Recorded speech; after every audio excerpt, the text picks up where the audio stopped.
We are live. To Black, bold leaders of authority, courage, and knowledge. I have three of my brothers and sisters here to help with the welcome and the prayer. We love to pray before each of our events and have God shine on us so that we can actually inspire and make the world a better place to live. So this vision and mission was thought of by the four of us, and it is to educate and share historical leaders as well as current leaders that are doing great things in the world to make the world better, and to put some light on them and have people see that there is hope, and have people learn more about this month. Every single person in the world should learn more about Black History Month, because the more you know, the more you're able to have gratitude and learn that we need to be together to make this planet work. So I'd like to turn over to Dr. Roz, Dr. Smile, my sister, to give the prayer, and then we're going to go round robin so each of you get to meet and hear these leaders that help us.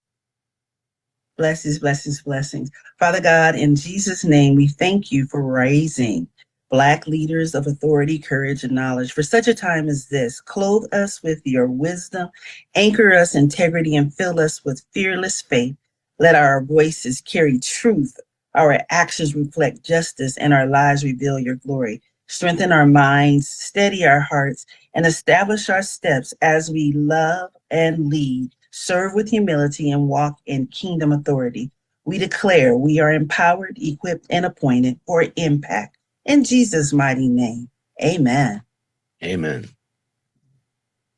And why don't we turn over to Dr. Breakthrough, Dr. Stan. Thank you, Dr. Stan. The reason you are here is because we all would not be here if it wasn't for the gracious connections you make unconditionally every single day to people, including myself. So thank you for all the introductions you've made to make these programs more successful. Hey, man. Well, thank you, man. It's a privilege and a pleasure, a treat and a treasure, a joy beyond measure. Appreciate you. And again, anything that God does through me, I'm just so grateful. And I tell people all the time, I was a nobody, but he made me into a somebody. And now I'm committed to telling everybody he can do the same and a whole lot more through anybody. And that's what this is all about. 100th anniversary. It was 1926 when Carter G. Woodson started Black History Week. And then 1976 when it started as Black History Month. So this is the 100th anniversary of this celebrating. And again, the scripture is clear. He that despises his neighbor is because of a lack of wisdom. And so when we're educating, not just, ourselves, but everybody else, I mean, we all can look at people as who they are, not judgmental, not preconceived notions. And so that's what's powerful. So again, thank you, each and every one of you for spearheading this. And thank you who are watching. And by the way, we need you to spread the message. Let people know this is powerful. It's practical, and it's designed with your education and your empowerment in mind. So I close with this, and that is, they used to say that you're a product of your environment. And I was like, that's part right, but actually you're a product of your empowerment is what I say.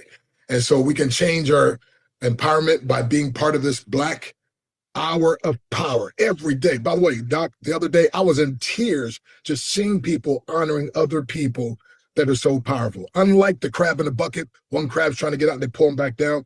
No, you're producing a reverse crab in the bucket. We're like saying, hey, Dr. Cassandra, you're doing good, but you can do even better. Go ahead, Tanisha, you got this, girl. Go ahead, Dr. Smile. Go ahead, Dr. Smiley. And so thank you again, and appreciate each and every one of you. I'm honored to be here with you. Thank you so much. And finally, I'd like to have the voice of our director of events, who has a very, very big shoes to fill. She does all these events. We have over 300 events in February, and I don't know how we do without her. The Smile Channel rejoices because of her smile and her spirit. Thank you, Tanisha. Well, thank you. Thank you so much, Dr. Smiley, for this vision and allowing me to participate and be a part of the execution of it all. We're excited about so many people being illuminated in this month. There is such a great opportunity. And the wonderful thing is that you still have time to participate. You still have time to share about the leader, the Black leader that is influencing and impacting you. So make sure you go into the comments and click the link where you can sign up to be a part of this Bold Leaders of Authority, Courage, and Knowledge. It is going on every single day in February, every single day for just 1 hour for you to share about the leader you know, and 1 hour for you to learn about leaders that you have not even heard of yet. I've already been reminded of some people that I had forgotten about, and been encouraged about some people that I was like, oh, I forgot they did that. Oh, I never heard of them. And so if you want to learn something new, if you want to be a part of someone else learning something new, then this is a great opportunity for you. And even more so, share it, share it on your socials, share it on your email list. Listen, copy the link and put it in your email list and blast it out for Black History Month, because we want you to be a part. So we thank you for supporting, and we look forward to bigger and better. Well, I have a surprise for the three of you, because there are so many people we can speak about. And this month it actually taught me a lot about how people are ticking, like how they're inspired. But gratitude is when you actually share how someone touched your life. And I want to share this because there are not enough days in the month for me to speak about the people I would like to speak. But if anyone would like this list of 200 amazing, inspiring leaders, I am going to be speaking about several of them. But this list is available to you. It gives you ideas of who you can speak about. And there are 200, and I will whip through this a little quicker here. And you can have this absolutely for free. And please nominate somebody who wants to speak about a leader if it's not you. Thank you very much, and welcome to Black History Month, Hour of Power.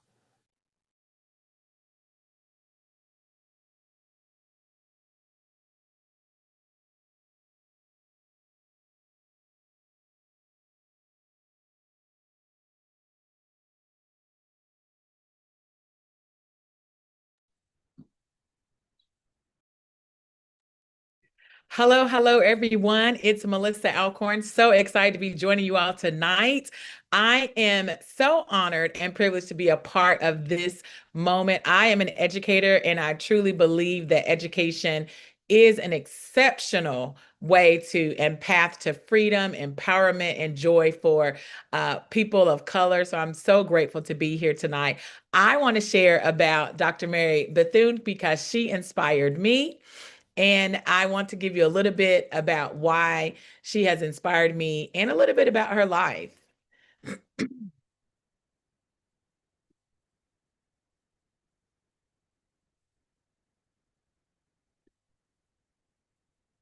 Thank you all so very much for your patience. I'm just shifting the screen there. So one of the things I want to share that inspired me about Dr. Mary Bethune is that she's an incredible woman of faith, and she started a school for girls in Daytona Beach, Florida. And I am so super excited because I am a woman of faith as well, and I love education. I love working with young children and working with adult learners. She began with just 5 girls and her son. And it encourages me because she started from humble beginnings and she still made history. And for me, a woman, an educator that's coming from Danville, Kentucky, a very small town right outside of Lexington, I know that I too can have humble beginnings and be able to make history. So she was born in July 10th, 1875, in Maysville, South Carolina. And she was the 15th of 17 children born of formerly enslaved parents. And she was one of the first children in her family to learn how to read. And she would go to school and come home and teach her family how to read and about math. And she did have a dream to be able to go to Africa. And that's kind of inspiring for me because I've had the privilege and honor to be able to have those type of dreams, to want to be able to go and serve God. But just like her, I had to pivot early on in my career. And she was not able to realize the dream to travel to Africa as a missionary, but she did pivot and be able to go into education. I also had a dream to be able to go and travel to Texas and was not able to do that. So I as well pivoted and started my career as a teacher here in Atlanta, Georgia at Woodward Academy. And I'm really excited because I realized that God really makes the pivots for my life, and God also made a pivot in her life.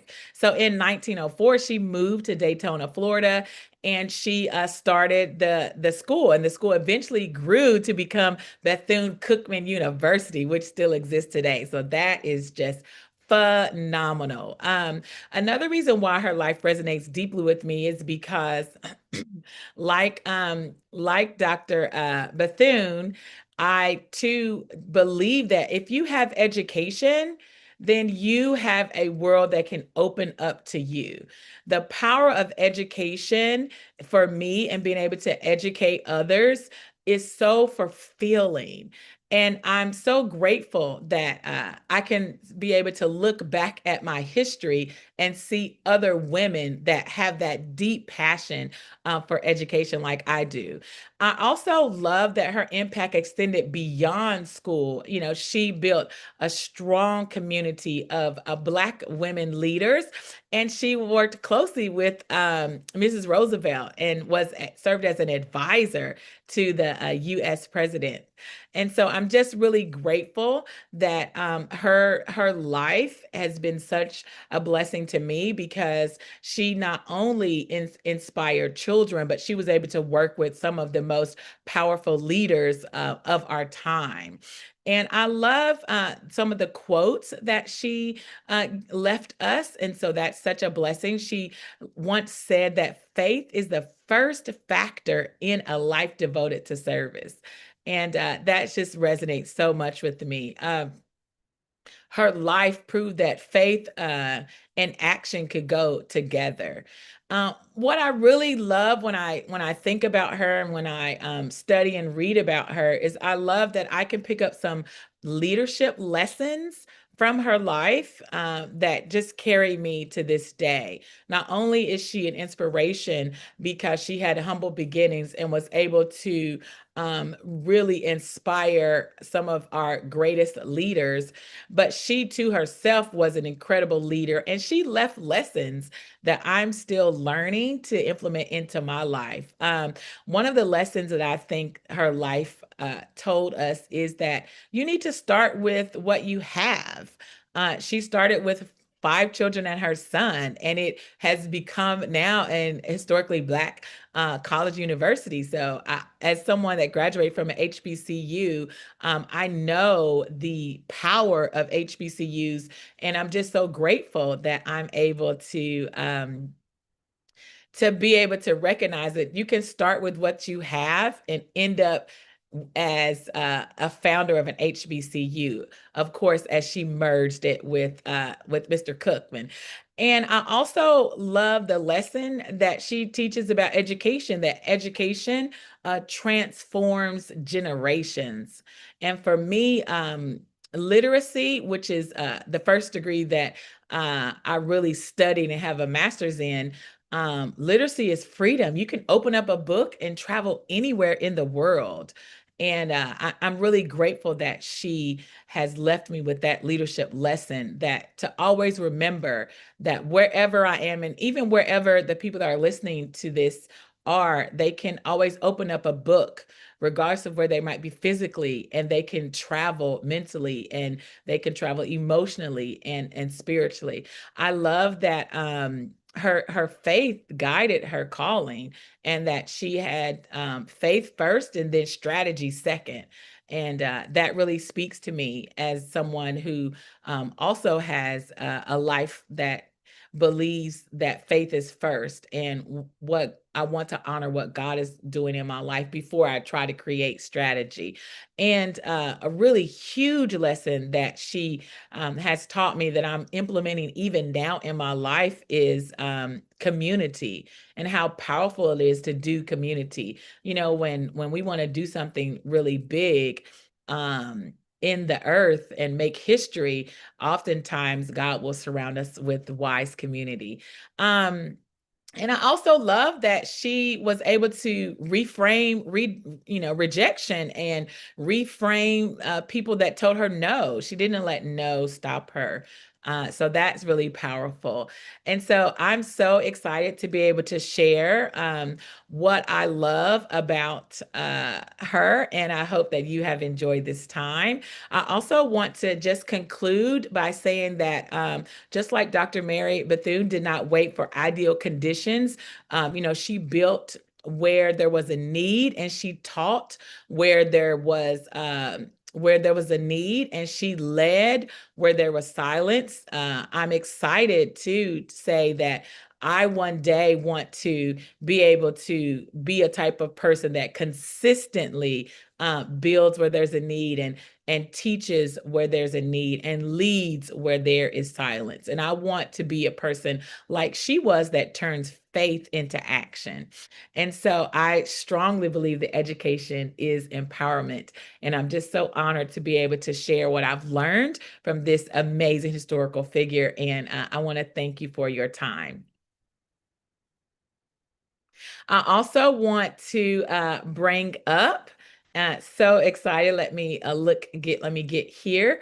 I want to bring up who's next coming to the stage is Mr. George Hodges.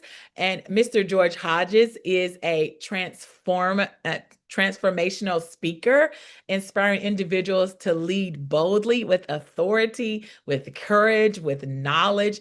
He's turned lived experiences into purpose, resilience, and generational impact. And so I'm just so honored and privileged to be able to bring him to the stage to be able to share. So thank you again for your time. Hello, everyone. My name is George Hodges. Thank you, Melissa, for that introduction. Thank you for that powerful message that you shared as well. As you said, my name is George Hodges, and I'm speaking today about an individual by the name of Lewis Latimer. When I researched this individual, I learned a lot about him that was, I believe, is a good add to what we're talking about today. He's an unsung African American hero. He was born to a family of slaves. He came from, as you spoke about, humble beginnings. He had a rough start starting off. As I was researching his background coming up, he faced a lot of challenges. But what he did was he learned to use what seemed as a challenge or an obstacle to be able to create some change. And when we talk about Latimer, what did he bring to history? And so when you hear about the light bulb, you think about Thomas Edison. But Thomas Edison invented the light bulb.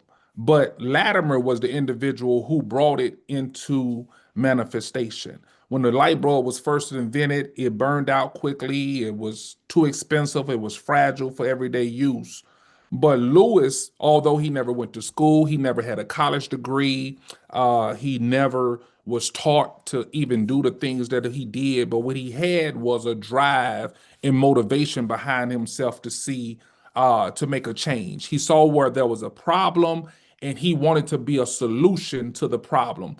I too can relate to what he spoke about because sometimes it's not about being the face of the out front person, but sometimes it's needed to be behind the scenes working to allow change to manifest.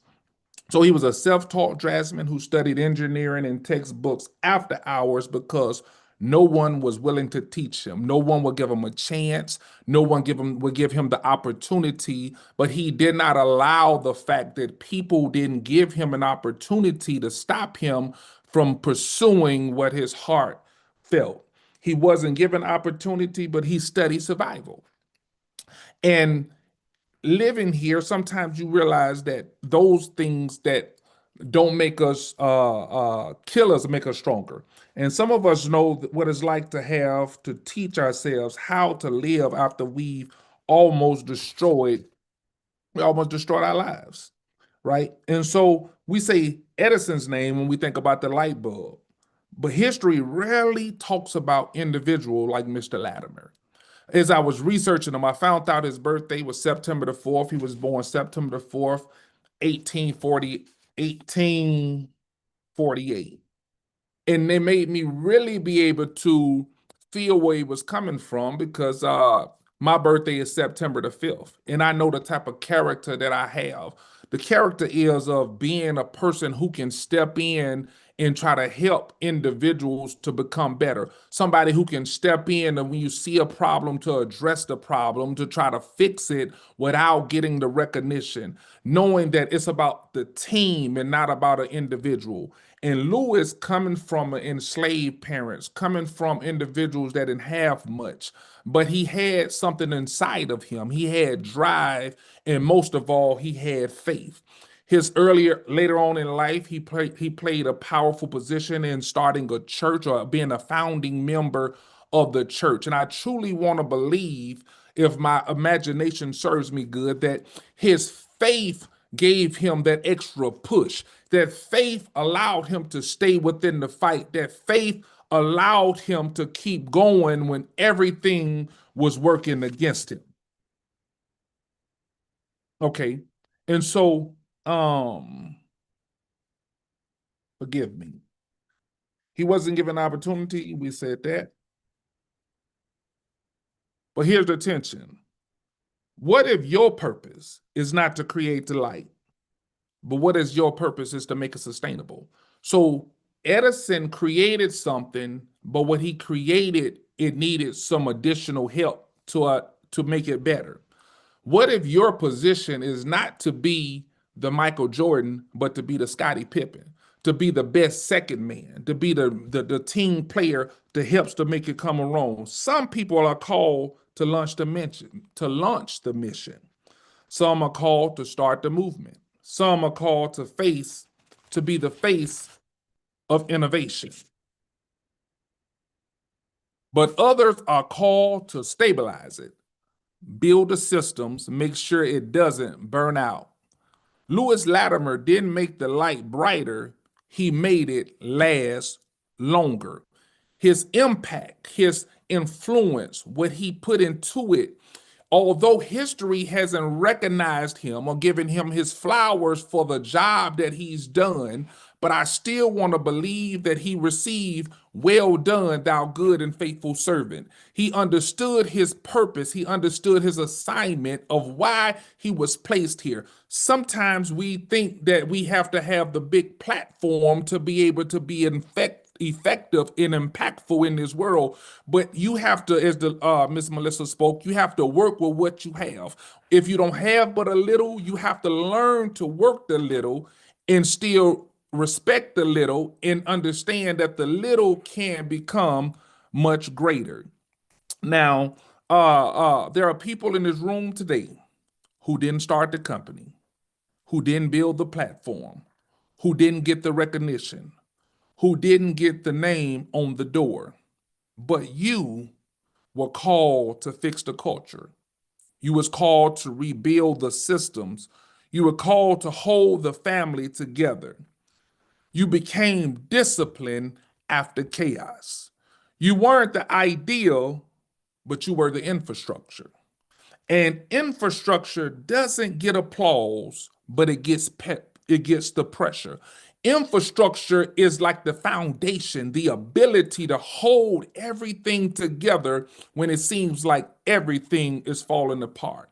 And when I just read about Mr. Latimer, it just lets me know that we need more individuals like him who are doing what is needed in order to uh, uh, bring this thing together.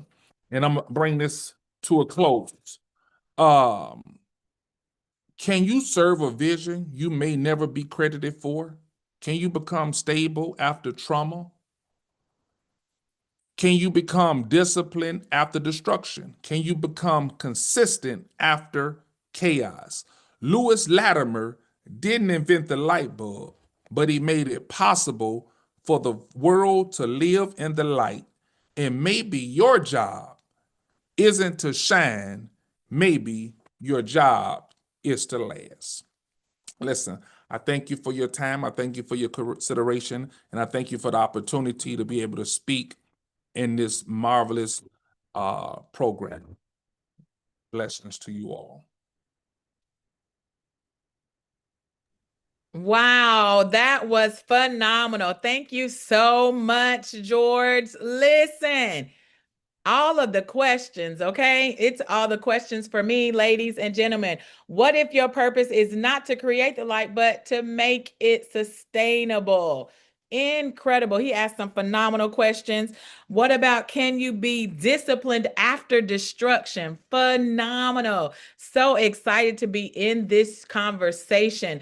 So listen, up next we have Miss Nancy, and she is an entrepreneur, medical expert, and an AI educator who blends experience and and resilience and innovation to help adults, hear this now, 50 plus, navigate, change, make informed decisions, and move forward confidently. So excited to have you on the program tonight. Go ahead, Miss Nancy. We are ready.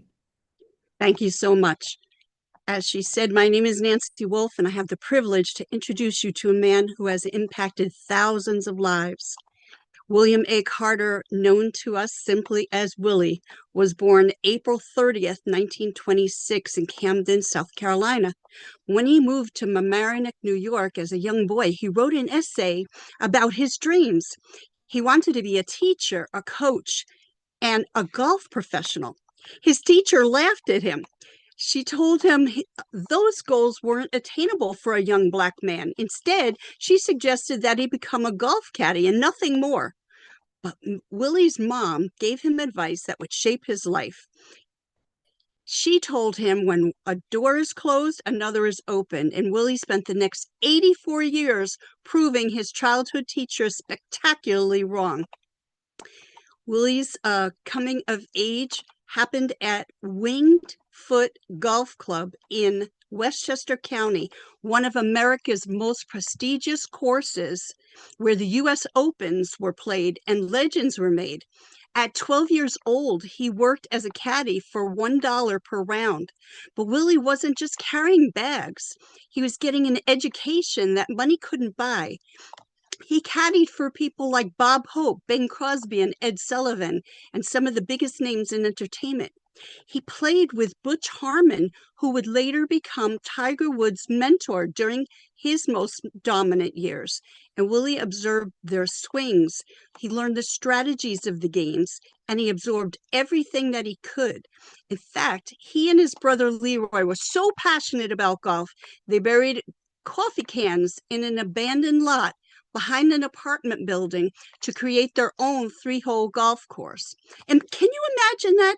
2 young boys transforming a parking lot into their dreams and competing to see who would become pro? Well, Willie won 7 caddy tournaments before graduating from college.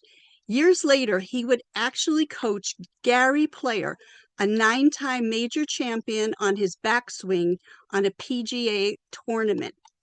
The boy who was told to settle for being a caddy was coaching one of the world's best golfers.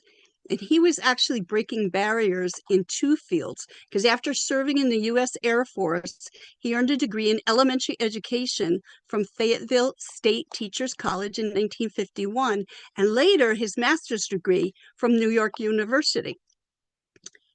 Well, in 1963, he became the first African-American golf professional in Orange County, New York. The New York Times covered this groundbreaking moment with a headline, "Professional finds golf is colorblind.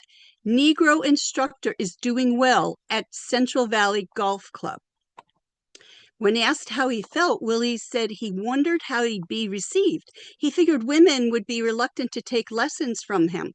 But he guessed wrong. The women were his first pupils, and his skill and character spoke for themselves.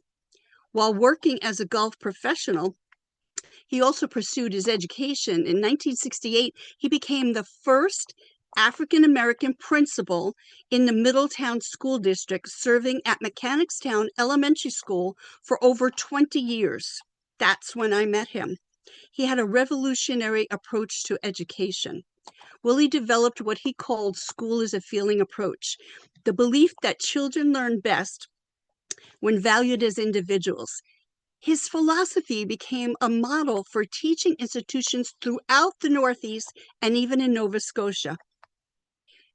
Willie actually created Middletown youth clubs.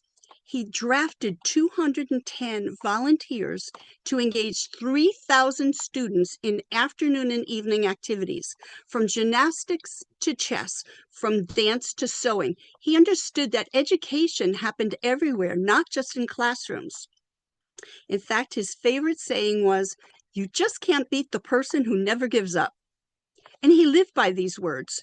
When he retired in 1992, he consulted on the creation of the Town of Wallkill Golf Club, and he became its first golf pro and director. But in that same year, at age 66, he created the Willie Carter Golf Center, where he continued teaching thousands of students. He shot spectacular rounds of 33 for 9 holes with his 7-iron, scores that would impress golfers half his age. He really was a living legacy. Willie Carter received countless honors. The NAACP 100th Anniversary Lifetime Community Leadership Achievement Award, an honorary doctorate from Mount St. Mary College, Orange County's 10 Most Outstanding Men Award, and the Martin Luther King Jr. Distinguished Service Award, among many others. And when he received his honorary doctorate at 77, he said it was more exciting than getting a hole-in-one. But his greatest honor stands in our community today, William A. Carter Elementary School, where the gymnasium also bears his name, as a living testament to his impact to thousands of lives. Unfortunately, Willie Carter passed away on September 14th in 2010 at the age of 84, but he had been married for 50 years. He raised 2 daughters who also became professionals.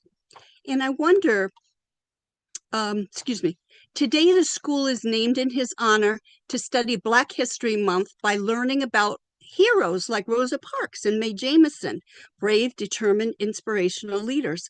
But I wonder if they realize that the name on their school building belongs in that same category. That childhood teacher who laughed at Willie's dreams never could have imagined that that boy standing before her would break color barriers in 2 fields, receive an honorary doctorate, and have a school named after him, and influence thousands of lives. See, Willie's mother was right. When one door closes, another opens, but Willie taught us something even more important. Sometimes you have to open those doors yourself, and sometimes you have to bury coffee cans in a parking lot and create your own golf course. And sometimes you have to be the first, knowing that you won't be the last. So Willie Carter created the Willie Carter Golf Foundation, which provides scholarships to college-bound students. And the foundation's motto reflects his philosophy. It's always better to be prepared and not have an opportunity than to have an opportunity and not be prepared. So as we honor Black History Month, let's ask ourselves, what doors are we opening for others? What barriers are we breaking down? And what dreams are we refusing to die? He showed us that excellence transcends prejudice, and that you don't have to choose between your passions, and that the greatest victory isn't in achieving your own dreams, but in helping others achieve theirs. So don't let someone tell you that your dreams are too big. And remember 12-year-old Willie Carter burying those coffee cans, and remember the man who went from carrying golf bags to coaching champions, from being told he couldn't to proving that he could. Remember, one door closes and another opens. And thank you very much. Never give up. We are never giving up. Thank you so much, Miss Nancy. That was incredible. So grateful and so honored to be able to hear about Mr. Willie. Listen, you can't beat the person who never gives up. That's what Mr. Willie has taught us. And speaking of people never giving up, I am welcoming a young lady. Her name is Miss DeWitt, and she is in 8th grade. She is leading ladies that have helped to support her in community and in faith and in well-being. She is a first place winner in her county science fair. And I am so excited because she is a part of the Beta Club and she is also a part of her orchestra. So let's go ahead and tap in, lean in, and listen to this phenomenal young lady as she shares with us today. Good evening. My name is Nia DeWitt, and I'll be introducing the life of Ida B. Wells. Ida B. Wells was born in 1862 in Holly Springs, Mississippi. She was the firstborn child of James Madison Wells and Elizabeth Warrenton Wells. She was born into slavery during the Civil War, in which by 1865, Wells and her parents were emancipated by the signing of the Emancipation Proclamation. Wells began her career as a teacher at 16, but soon turned to journalism to expose the rampant inequality and violence against African Americans. Her writing career took off when she became a newspaper and co-owner of the Memphis Free Speech. Wells used her platform to advocate for civil rights and encourage African Americans to stand up against injustice. Wells launched her anti-lynching campaign after the brutal lynching of her three friends in Memphis in 1892. Through meticulous investigative journalism, she documented the persuasive and horrific practicing of lynching, revealing it as a tool of racial terror used to maintain white supremacy rather than response to Black criminality. Her groundbreaking report, Southern Horrors, Lynch Law in all its phases, exposed the lies used to justify lynching and galvanized activists both in the United States and abroad. Facing death threats and hostility, Wells continued her activism by traveling across the United States and Europe to raise awareness about lynching and racial violence. She founded the National Association of Colored Women and played a key role in feminism for Black women's rights. In the early days of the National Association for the Advancement of Colored People, also known as the NAACP, though she later became critical of its leadership. Wells was also active in the participant of the women's suffrage movement, fighting for the right to vote while changing the racism within the movement itself. Ida B. Wells' relentless pursuit of justice and equality left the mark on American history. Her pioneering work in the investigative journalism and anti-lynching activism helped lay the groundwork for the civil rights movement. Wells' courage, determination, and unwavering commitment to truth to continue to inspire activists and journalists today, reminding us of the importance of fighting against injustice and speaking out for marginalized. Her story holds a special message for me because my great-great-grandmother, Magnolia Jones, was also born in Holly Springs, Mississippi.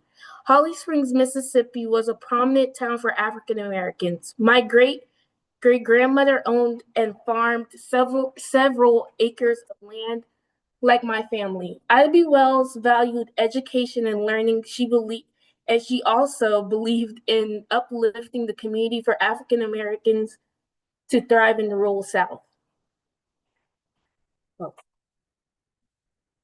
I'm fascinated in the work that Ida B. Wells did for our community, country, and world. I was very delighted to see a Barbie doll made to celebrate and acknowledge her. Thank you.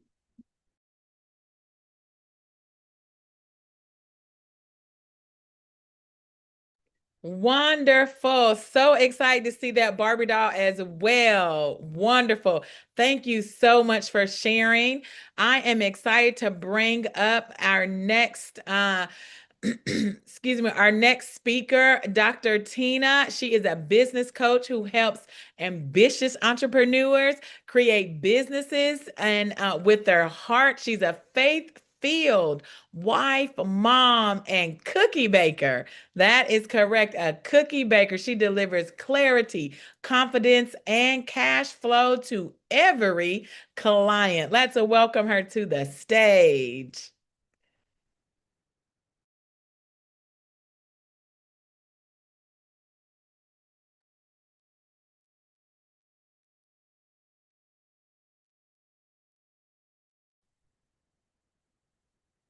I'm not seeing my picture. There we go. Get excited, get excited, get excited. Thank you, Miss Melissa, for having me on. I am thoroughly enjoying this time. Today, I'm going to mix my story with two amazing Black women, Shirley Chisholm and my mom, Aretha Frizzell, in hopes to demonstrate how these women have impacted my life. When I was in elementary school, sixth grade, I was chosen to give the welcome address at our graduating ceremony.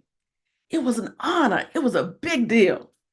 But one morning, my favorite teacher, just weeks before the event, stopped me in front of the entire class, and she questioned whether I should keep my role.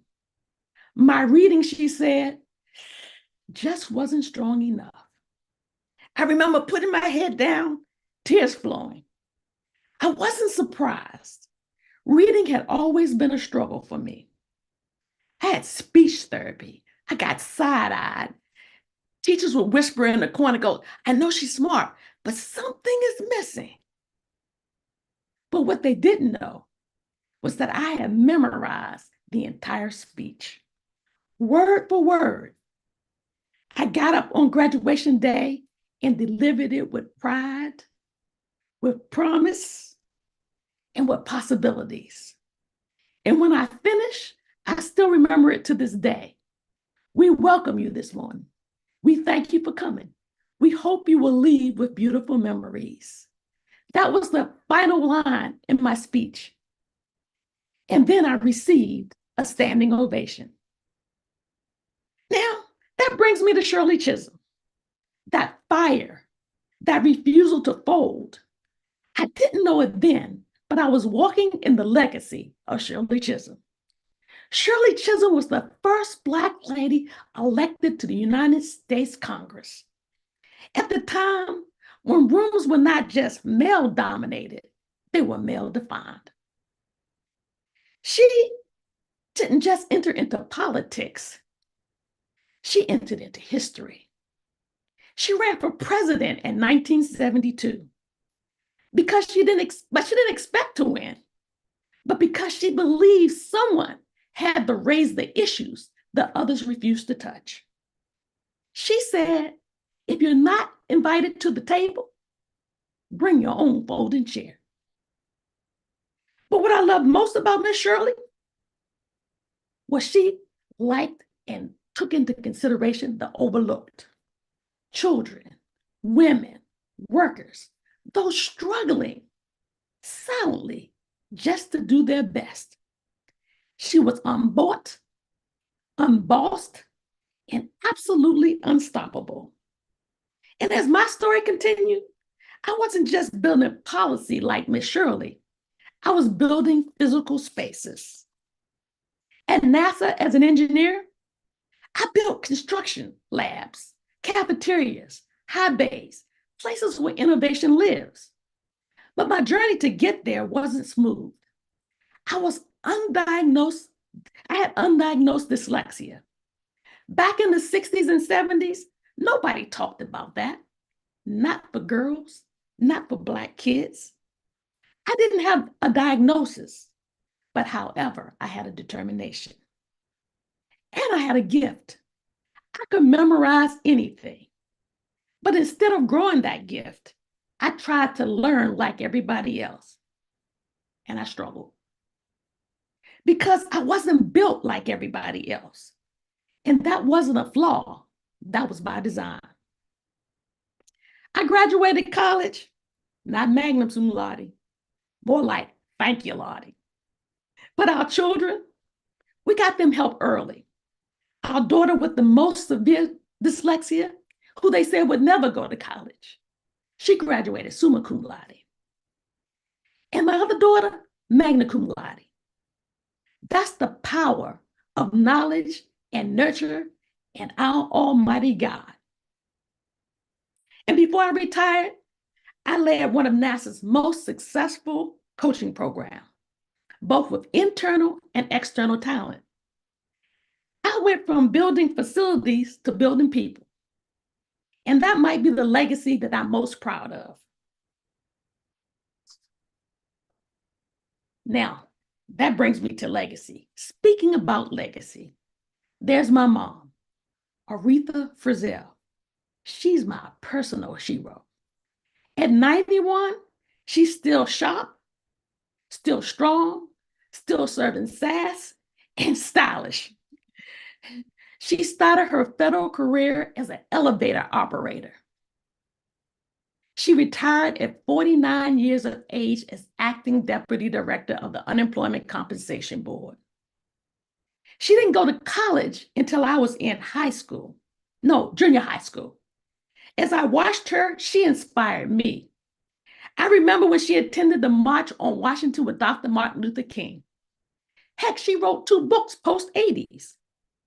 She went from public housing to designing and building her own home with my dad on a lot in DC right next to my grandparents' house.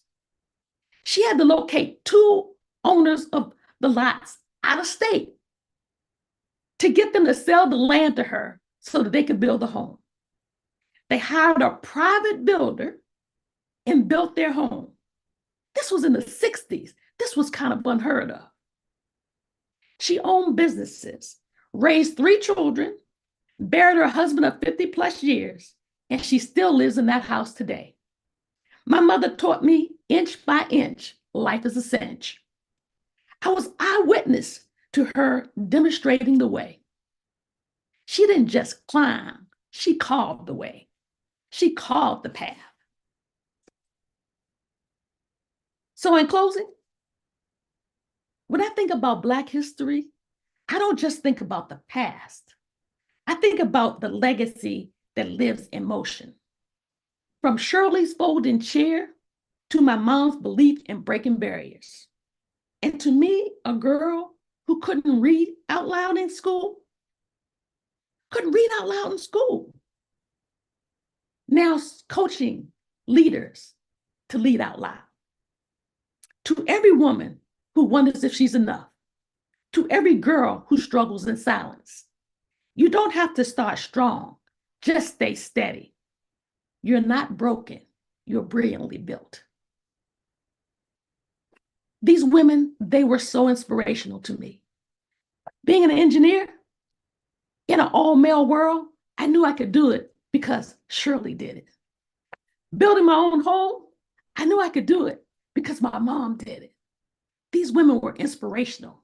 These women were key to my life story, being as successful as it is. Thank you so much.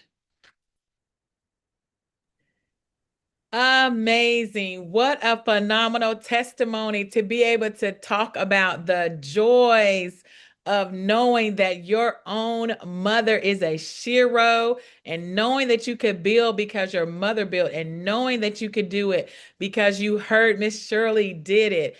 Phenomenal.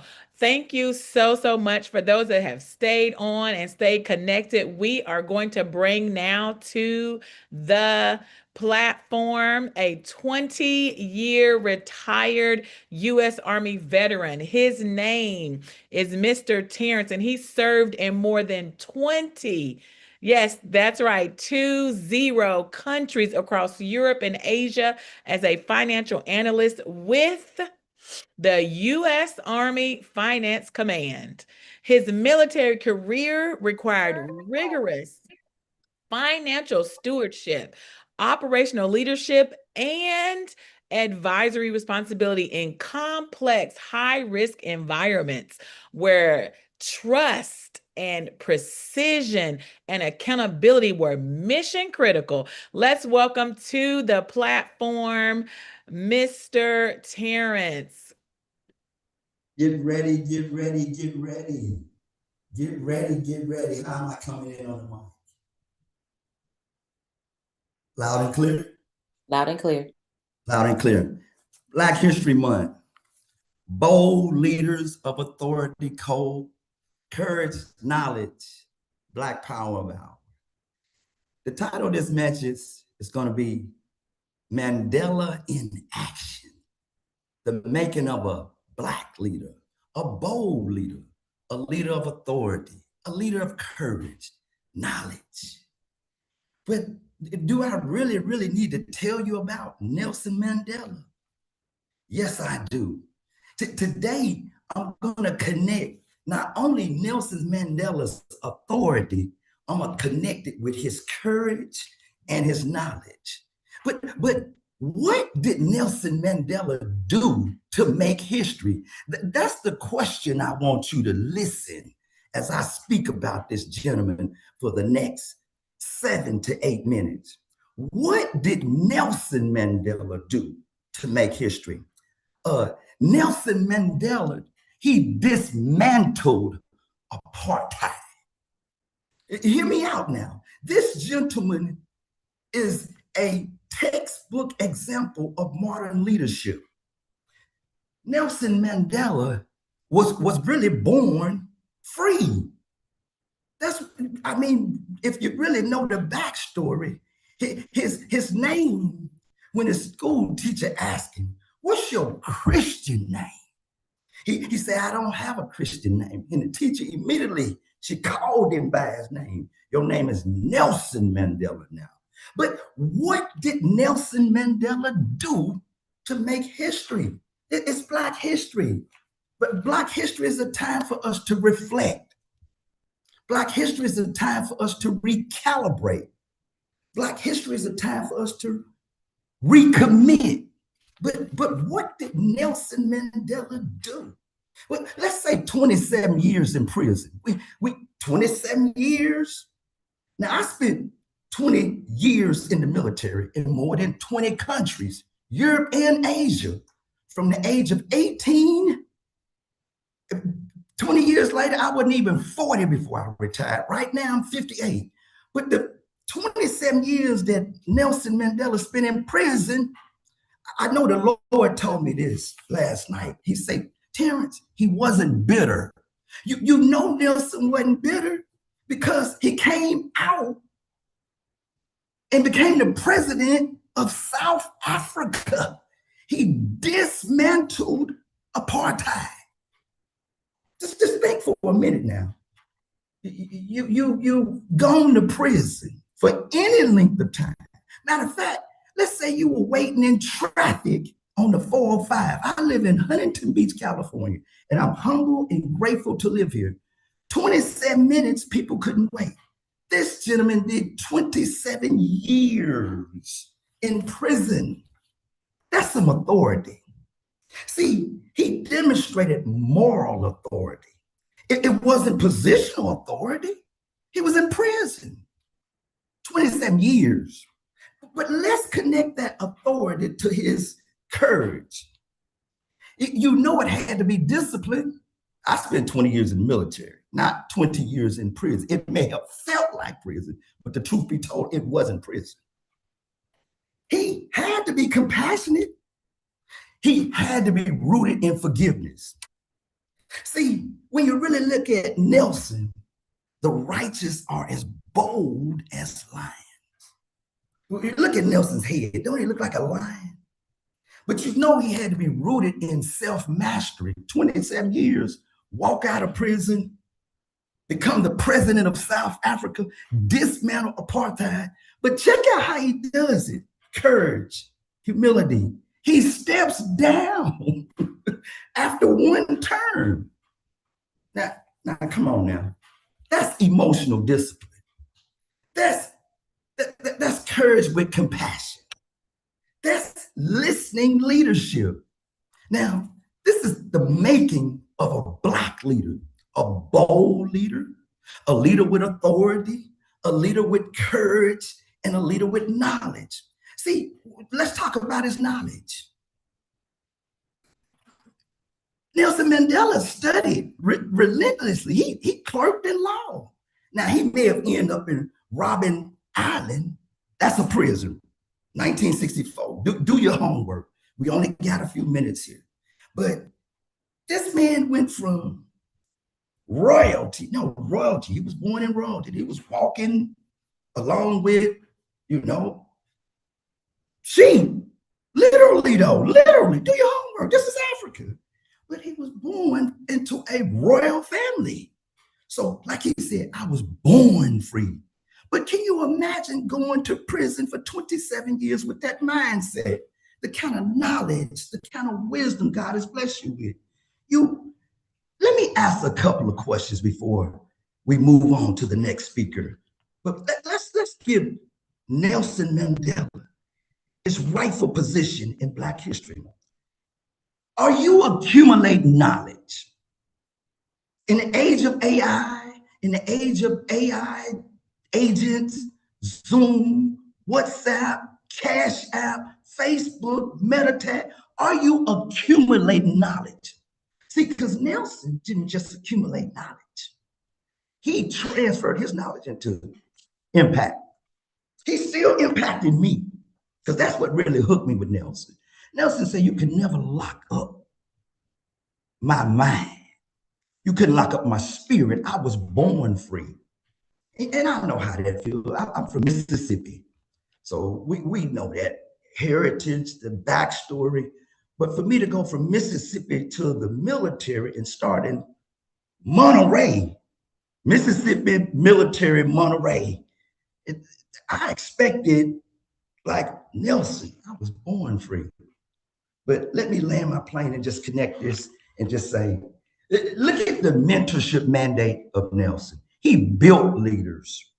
He institutionalized his principles. He had to, 27 years prison, Robben Island, South Africa, not America, becomes the first president of South Africa, stepped down after one term. But here's why I want to make you laugh in a mentorship mandate as I close. He didn't just build leaders. He didn't just institutionalize his principles. He showed you what courage looks like and multiplying. When you, here's this backstory real quickly as I close. One of his advisors say, he said, Nelson said, I'm going to retire. And the advisor was like, growl like a lion. No, you're already retired. And Nelson say, that's when Nelson made me laugh. He say, I'm going to retire from being retired. and Nelson, he closes out by saying, I'm going to step down from being the president, but my work ain't done now. I just know I'm going to do things in a different way. So as I close out and I say, choose your purpose over position. Choose discipline over emotion. Put your feelings in the back seat. Yes, your feelings and your emotion need to go in the back seat. God need to lead your disciplined lifestyle. And as I close, mentorship over ego. Thank you so much. And I just say serve intentionally, live courageously, and build leaders' legacy. I give it back to the moderator. Thank you. No, thank you. Let's all come on back to the stage. What a phenomenal way to close out by reminding ourselves that we want that discipline. We want God first. We want to be inspired by all of the figures that we have brought to the platform tonight, so that we are coming back on so that we can share that one final thought. A lot has happened tonight. We have heard a lot. We have learned a lot. It's a lot to digest. And I'm so excited to be able to hear you with that one final thought before we head off. Ladies and gentlemen, who would like to share that one final thought? Yes, Miss Nancy, come on up to the stage. I'm going to get off the thing so you can see Mr. Carter. And when he said school is a feeling, I went there for my methods classes, and as he stopped a young man in the hallway, he said, "Why are you in school today?" And the kid said, "To learn." I said, "That's the school I want to teach in." And so even when I didn't have a job, I was still volunteering and substituting in that feeling, because he just made everyone feel good. And in the morning, he got all the grades together in the auditorium, and they had a program every morning. So school really truly was a feeling. And everything that everybody else said about education, I mean, he just stood for that. So that's why I wanted to share him with you. Thank you for having me. Thank you so much for coming. Yes, Mr. Hodges, that one final thought. We want to hear that one final thought. Well, the one final thought I have is that everyone that was spoken about today was people of purpose, that when they made history, they just was standing up for what they believed in and stuff. They wasn't doing it to be written in books, to be talked about years down the line. They just had a fire in their heart and they moved forward. So they let us know as well that we can be just like them, making history in the process, that let be motivated by our purpose and keep moving no matter what the obstacles look like for us. Yes, motivated by our purpose and continue to move. Yes, would love to hear from Dr. Tina, that one final thought. And one final thought to me is that we were all created for a purpose.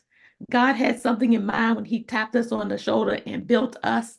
He built us for a purpose. So I want people to remember that just because you're different doesn't mean that your design is wrong. You're still brilliantly built.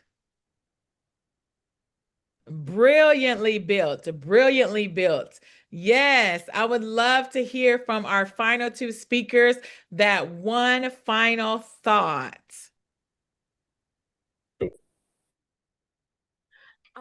In 1884, over 70 years before Rosa Parks, Ida B. Wells was ordered to give up her seat in a first class ladies' car for a segregated side, so she had sued the company for $500, which is $17,000 in today's money. And she won. And she won. Yes, we are winners. And she won, and we can win too. Yes, that one final thought, Mr. Winslow. That one final thought, with your leadership, lead with questions. Let your leadership be about listening. We have two ears and one mouth, but be intentional about your influence. Your influence will be about listening to liberate people. You're going to love them by listening. It's going to be a shift for you and them. Listening is leadership. Yes, listen. And my one final thought is the thought of gratitude. Thank you not only for all of those that have spoken, that have been spoken of, but thank you for all the speakers tonight. Thank you for speaking for bold leaders of authority, courage, and knowledge. Thank you for coming on to this hour of power. It has truly been my honor and my pleasure to be able to serve and to listen and to host tonight's conversation. Thank you so very much. You all have a phenomenal evening. Thank you so much for this opportunity. Thank you. Thank you. God bless. Bye-bye.